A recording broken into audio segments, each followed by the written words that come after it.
লেকিন শেষ পর্যন্ত রব্বে কারীম বলেন না, দুনিয়ার আর কোনো ঠাঁই দিতাম না, ঠাঁই দিব এমন এক দেশে যে দেশে সকালেও গরুর পেশাব খাওয়ায়, দুপুরেও গরুর পেশাব খাওয়ায়, রাতেও গরুর পেশাব খাওয়ায়।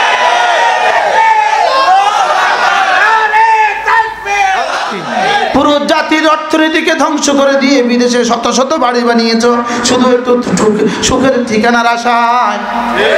লেকিন রব বলেন না, সুখ আরেক জায়গায়। যারা একটু পরে আসছেন তারা যে বুঝবেন না আগের পয়েন্টটা, ইনারা বুঝবো, সবক লই আমরা তো শুনেন। এই আমরা সবাই কি চাই?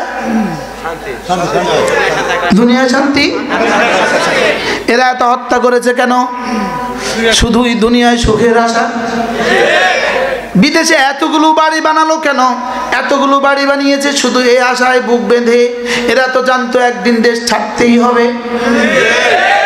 তো ইন্ডিয়াও বানায় রাখো, দুবাইও বানাও, মালয়েশিয়াও বানাও, সিঙ্গাপুরও বানাও, ইটালিও বানাও, আমেরিকাও বানাও, লন্ডনও বানাও, কানাডাও বানাও, সুইজারল্যান্ডেও বানাও, পৃথিবীর যেখানে ইচ্ছা যেখানে পারো সেখানে বানাও। বলা তো যায় না যেদিন পালাইতে হবে কোন দেশের ভিসা মিলে, বলা তো যায় না। কোথায় কোথায় বানাও। লেকিন শেষ পর্যন্ত রব্বে কারীম বলেন না, দুনিয়ার আর কোনো ঠাঁই দিতাম না, ঠাঁই দিব এমন এক দেশে যে দেশে সকালেও গরুর পেশাব খাওয়ায়, দুপুরেও গরুর পেশাব খাওয়ায়, রাতেও গরুর পেশাব খাওয়ায়।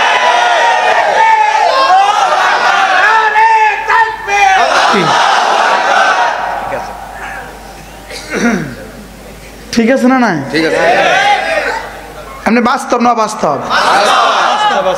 প্রতিটা মিষ্টির দোকানে, প্রতিটা পাউরুটির দোকানে, প্রতিটা ব্যবসার প্রতিটা ক্ষেত্রে প্রতিদিন এরকম একটা কেটলির মধ্যে গরুর গোবর রাখে, গোবরের মধ্যে পেশাব ঢালে, গরুর পেশাব ঢালে, এরপরে এটাতে লাড়ে, সুন্দর করে শরাব বানায়। এবার এখানে ব্রাশ আছে, ব্রাশ এই সুবাই মিষ্টির মধ্যে খাইয়েন। আর তাকে দোকানে মিষ্টি খাইয়েন। ওরা আমাদেরকে এভাবে ধ্বংস করতেছে আর আমরা তাদের মিষ্টি ছাড়া খাই না। বাস্তব না বাস্তব? বাস্তব। নাম কইলাম না, মামলা করব। এখনো খাই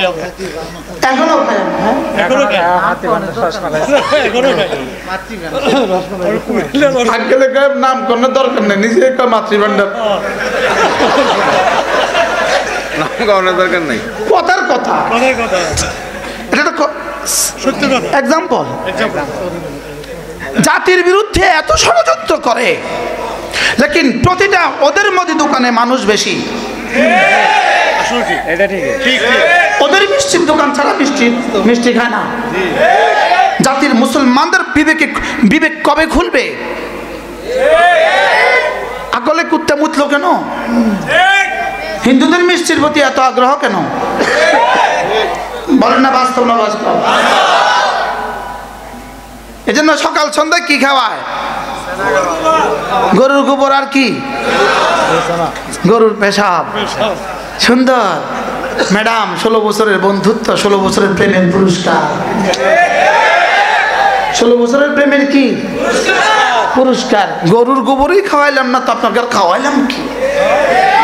খা, গরুর মুদ খা। কি এই খেয়াল করেন, মশা মরে কখন? পেট ভরে রক্ত পান করে যখন। বলেন, মশা মরে কখন? তখন মশা মরে। এইভাবে বসে, এইভাবে পেট ভৈরা খাইয়া রক্ত কিন্তু আর লড়তে পারে না, এভাবে বসে, পেটটার নিচে মাথাটা লড়তে আর পারে না। তো বাচ্চাও এভাবে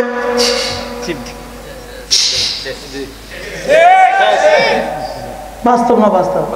পেটটা খালি থাকে, পুরা ঘর উড়ে, পুরা মশারের ভিতরে তুফান শুরু করে, একটা মশা মারতে গাম বাইরে যায়।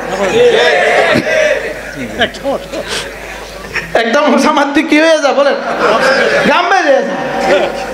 একবারে কোনাত, একবারে কোনাত, একবারে কোনাত, ধরন যায় না। মশা মারতে কামান দেখা, কত কিছু করতে হয়, কত কষ্ট করতে হয়, লেকিন মগর তারা ধরন জানা। লেকিন এতে সুযোগে সদ্ব্যবহার করছে। এই পর্যন্ত খাইছে, এই পর্যন্ত, এই পর্যন্ত খাইয়া যেই খাইলো এই বইল এই মূল্য। যদি জলেম কম খাইয়া চলে যেত, 5 বছর খাইয়া চলে যেতি, তো দেশ ছাড়া হইতো না। সুন্দর একটা নির্বাচন দিয়ে দিতি, দোনো দলে মিলে ভাগযোগ করে খাইতি, তো আর কি করা লাগতো না, দেশ ছাড়া লাগতো না। ওরে 5 বছর খাইলো খাইলো খাইলো, আবার 5 বছর খাইলো খাইলো খাইলো, ওরে 10 বছর না না পেটে এখনো ভরে না, আবার 5 বছর খাইলো খাইলো খাইলো, এবার আবার শুরু করছে। এবার এই পর্যন্ত খাইয়া আর লড়তে পারে না, এখন মশার মতো হাওয়া। এটা কি শুধু যারা চলে গেছে তাদের ইতিহাস, নাকি যেই এমন করবে তাদের ইতিহাস? শুধু কি ওনাদের ইতিহাস না, আমার ইতিহাস হবে? এটা সবার বেলা হবে। তাইলে ফাকতারু ফিহাল ফাসাদ ফাসাব্বা আলাইহিম রাব্বুকা সাওতা আযাব, আযাবের চাবুক লাগায় দিছে। এজন্য যারা নামাজ পড়ে না, তুমি ভেবো না তোমাকে ছেড়ে দিবেন, আযাবের চাবুক আসবেই আসবে। যারা রমজান মাসে রোজা রাখে না, তুমি ভেবো না তোমাকে ছেড়ে দিবেন, আযাবের চাবুক আসবেই আসবে।